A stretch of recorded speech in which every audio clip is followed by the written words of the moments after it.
Buckshot, Birdshot. I want to share my opinion on what I think about birdshot versus buckshot for home defense.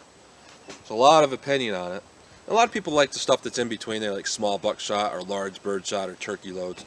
But a lot of times it does go back and forth to buckshot or birdshot. Some people like slugs too, but for the most part, you don't see a whole lot of people talking about slugs.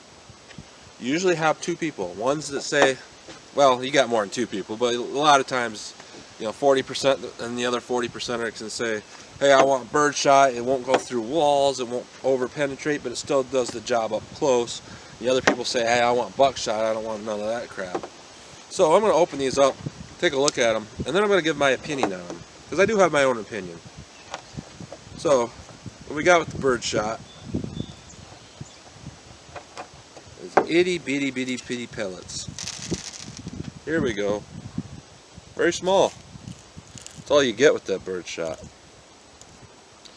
And it is true, at a very, very close range, it'll come out and it'll hit with just about as much authority as a slug or buckshot or anything else. It's really effective at close range. The thing is, once you back it up maybe 15, 20 yards, it spreads out so much that you don't really have a very effective power when it hits, when you're going to try to hit a bad guy or something. It's not really going to drop them. You go to 25 yards, forget about it. And this is stuff I can testify about on the range. It spreads right out, unless you have a real good choke on your shotgun, which most people do not on a home defense shotgun. It's going to spread out and not be very effective at all. So, yeah, it's going to be good for very close range, or if you're in a small apartment and that's your only use for it. Yeah, that'd be fine. That's better than nothing. And there's no problem with that, and it's not going to over-penetrate through too many walls. That's true.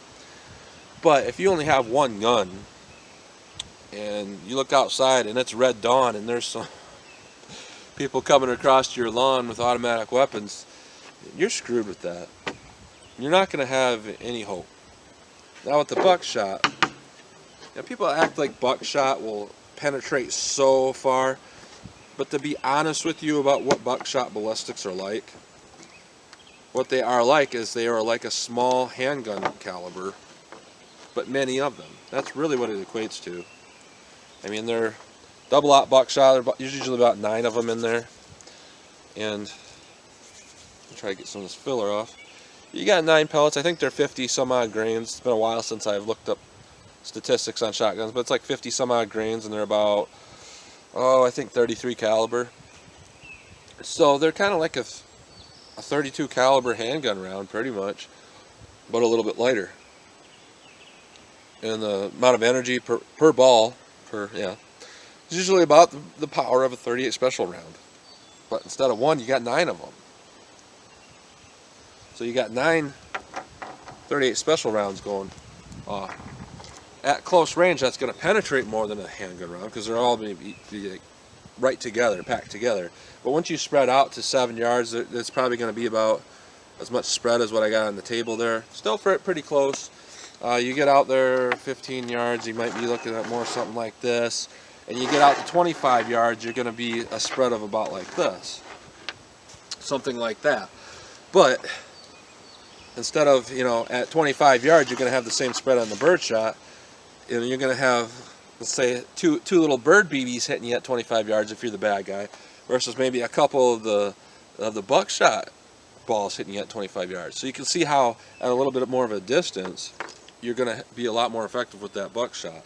And for me, because I live in a rural area, I definitely have buckshot loaded in it, because I know what angle I'm shooting. The kids are in one area of the house. I know where everybody's at.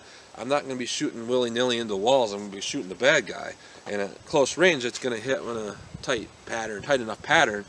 But you also have the ability that if you have more of a need for that one shotgun, where somebody's outside at a distance shooting at you, you never know. You have the ability at 25 yards to be effective with this shotgun, with the buckshot, and you're not going to have that ability with birdshot. So really, what's better for home defense? It really depends on you. If you live in a real tight apartment and you don't have a lawn, you don't have an outside, you never foresee ever shooting anywhere but inside, the birdshot's fine. I'd use it at close range. I wouldn't worry about it. But if you only have one gun, You have one shotgun. A lot of people, that's what they get. They get one gun. And a shotgun is known as the poor man's rifle because it can do everything. And sometimes that's all people can afford is one gun. Sometimes people can only afford one Maverick 88 when it goes on sale for $200. That's an effective weapon. That's more effective than any of the handguns I own. So for them, they might not have another handgun. They might not have another rifle. They might have one gun, and they might live in an area where over-penetration isn't a big deal. They're definitely going to say, hey, buckshot's for me. I can do everything I need to do with buckshot and defend myself with it. So that's just the differences between the two. That's what I think about the two. For me, though, it's going to be the buckshot. It's far more versatile as far as the distances I can effectively use it at. And honestly, the penetration with this is not, it's not a huge amount of penetration. You hit a wall at, let's say,